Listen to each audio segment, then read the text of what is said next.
صبر کے مقام پر شکر کرنا اور اللہ کی رضا پہ راضی رہنا، یہ کتنا بڑا مقام ہے۔ مبشر ناز صاحب کی لکھی ہوئی ایک تحریر آپ کی سماعتوں کی نظر کر رہا ہوں۔ بسوں کے اڈے پر بنے چائے کے ڈھابے میں بیٹھے اس نابینا شخص کو میں اکثر دیکھا کرتا۔ چادر کی بکل مارے اللہ اللہ کرتا وہ شخص نہ جانے کیوں مجھے بہت عجیب لگتا، عجیب ایسا کہ دل اس کی طرف کھینچتا۔ میرا جی چاہتا کہ اس سے بات کروں، مگر جلدی کے سبب بات نہ ہو پاتی۔ اس روز اتفاق سے میری بس نکل گئی، اگلی گاڑی آنے میں کافی وقت تھا۔ میں اس شخص کے پاس جا کر بیٹھ گیا۔ کیا حال ہے بابا جی؟ شکر الحمدللہ، اللہ کا لاکھ لاکھ شکر ہے۔ پتر تو سنا، آج کیا بات ہے؟ ادھر کیوں بیٹھا ہے؟ لگتا ہے گاڑی چھوٹ گئی ہے۔ ہاں بابا جی، دفتر میں کام زیادہ تھا، گھر جانے کے لیے نکلا تھا کہ یہ مصیبت آن پڑی۔ اب 3 گھنٹے گرمی میں یہاں پڑا سڑتا رہوں گا۔ میرے لہجے میں تھکن بھری تھی۔ پر آپ کو کیسے پتا چلا کہ میں روزانہ یہاں سے گزرتا ہوں؟ تو میرے بارے میں سوچ سکتا ہے تو میں کیوں نہیں پتر؟ دیکھ نہیں سکتا تو کیا ہوا، محسوس تو کر سکتا ہوں۔ تو روزانہ پاس سے جب گزرتا ہے تو آج تیری خوشبو ٹھہر گئی، بس خوشبو سے تجھے پہچان لیا میں نے۔ ارے پتر، دل کو دل سے راہ ہوتی ہے، اور پھر خوشبو تو خود بخود راستہ بنا لیا کرتی ہے۔ اتنے میں ایک بچہ آیا، بابا جی 2 چارپائیاں بننی ہیں، کل آ کر بن دیں۔ ٹھیک ہے ٹھیک ہے پتر، کل مجھے آ کر لے جا۔ شکر ہے رب سونے کا، دیکھ ذرا اس نے کل کی روٹی کا آج ہی بندوبست کر دیا۔ کتنا پیار کرتا ہے وہ اپنے بندے سے۔ میں حیران رہ گیا، نابینا ہونے کے باوجود وہ بابا جی محنت مزدوری کر کے پیٹ پال رہے تھے۔ ارے تو حیران کیوں ہوتا ہے؟ ساری عمر یہ کام کیا ہے۔ آنکھیں اندھی ہیں پتر، پر ہاتھ دیکھ سکتے ہیں۔ ان کو محنت کی عادت ہے۔ یہ منجی پر داؤن یوں بنتے ہیں جیسے سلائیوں پر اون۔ بابا جی کے نمونے تو ایسے ہوتے ہیں جیسے دلہن کے ہاتھ پر مہندی۔ پاس بیٹھے شخص نے یہ گواہی دی۔ جتنا بھی شکر ادا کروں کم ہے، اللہ بھلا کرے ارد گرد والوں کا۔ سب کو کہہ رکھا ہے جسے چارپائیاں بنوانی ہو وہ آ کر لے جاتا ہے، روٹی کا بندوبست ہو جاتا ہے۔ میں اور میری گھر والی ہی تو ہیں، زیادہ کی چاہ ہی نہیں ہے پتر۔ یہ کہہ کر بابا جی نے ٹفن کھولا۔ 2 روٹیاں صاف ستھرے دسترخوان میں لپٹی تھی، تھوڑے سے اچار اور پیاز کے ساتھ۔ لے آجا کھا لے پتر۔ نہیں بابا جی آپ کھائیں۔ تکلف نہ کرنے کے باوجود جانے کیوں میرا دل روٹی کھانے کو مچل گیا۔ ارے آجا پتر، تکلف کیوں کرتا ہے؟ مجھے ویسے بھی اتنی بھوک نہیں ہے۔ جلی نے صبح زبردستی رات کے سالن کے ساتھ روٹی کھلا کر بھیجی تھی۔ سالن میری پسند کا تھا نا۔ گھر والی کا نام آتے ہی ان کے لہجے میں مسکراہٹ کی آمیزش محسوس ہوئی۔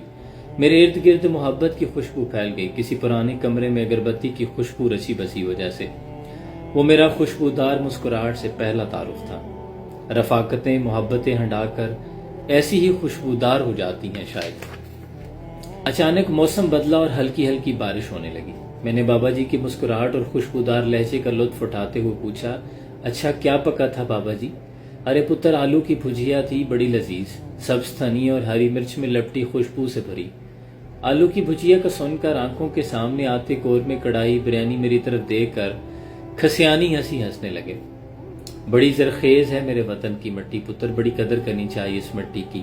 راہ میں بچے کی طرح پالتی ہے یہ فصل کو، دھرتی یوں ہی تو ماں نہیں کہلاتی۔ بارش کی چند بوندوں کے بعد مٹی سے اٹھتی خوشبو اپنی وفا کی گواہی دے رہی تھی۔ میرا دل بے اختیار عطردار بارش کی اس سرزمین کے لیے محبت سے بھر گیا۔ ایسی محبت پہلی بار محسوس ہوئی تھی مجھے۔ آنکھیں قدموں سے لپٹ گئی، پہلی بار نظر اپنے تخت سے اتر کر محبوب کے قدموں سے جا لپٹی تھی۔ پہلی بار نظر واری جانے کو بےتاب ہوئی تھی، میرے اندر کوئی اور آن بسا تھا شاید۔ بابا جی کے اصرار پر روٹی کا نوالا چکھا، منہ میں جیسے ملائی گھل گئی۔ اتنا خستہ اور لذیذ روٹی میں نے یہ کھانا پہلے نہیں کھایا تھا۔ روٹی کھا کر بابا جی نے شکر ادا کیا، ان کی نابینا آنکھوں میں پانی جلملا رہا تھا۔ بے نور آنکھوں میں اتنا نور کبھی نہیں دیکھا تھا میں نے۔ سب کچھ ہوتے ہوئے بھی ہم اتنے ناآسودہ کیوں ہیں؟ آج مجھے میرے اس سوال کا جواب مل گیا تھا۔ ناشکری گدھ کی طرح نوچ نوچ کر ہمارے سکھ کھا جاتی ہے۔ بابا جی دیکھ نہیں سکتے تھے، مگر ان کا دل بھی نہ تھا، دل دیکھ سکتا تھا، اور میں آنکھیں ہوتے ہوئے بھی اندھا۔ اتنے میں بس آ گئی تھی۔ چند گھنٹوں کی ملاقات احساس زیاں کا کاری وار لگا گئی۔ ملال کے کوہرے میں لپٹے دل کی مٹھی میں تھوڑی سی بینائی رکھی تھی، میں نے کس کر مٹھی بند کر لی۔ اور بابا جی کو خدا حافظ کہہ کے چل دیا۔ شیخ سعدی رحمۃ اللہ علیہ سے کسی نے پوچھا حضرت جی حال کیسا ہے؟ تو کہنے لگے کہ کیا بتاؤں، اللہ کی نعمتیں کھا کھا کر دانت ٹوٹ گئے ہیں، لیکن زبان ہے کہ نہ شکری سے باز نہیں آتی۔ یاد رکھیں اللہ کی اتنی نعمتیں ہمارے پاس ہیں کہ اگر گننے بیٹھیں تو شاید نہ گن پائیں، لیکن اللہ فرماتا ہے کہ انسان تو پرلے درجے کا نہ شکر ہے، اور یہ بات درست ہے۔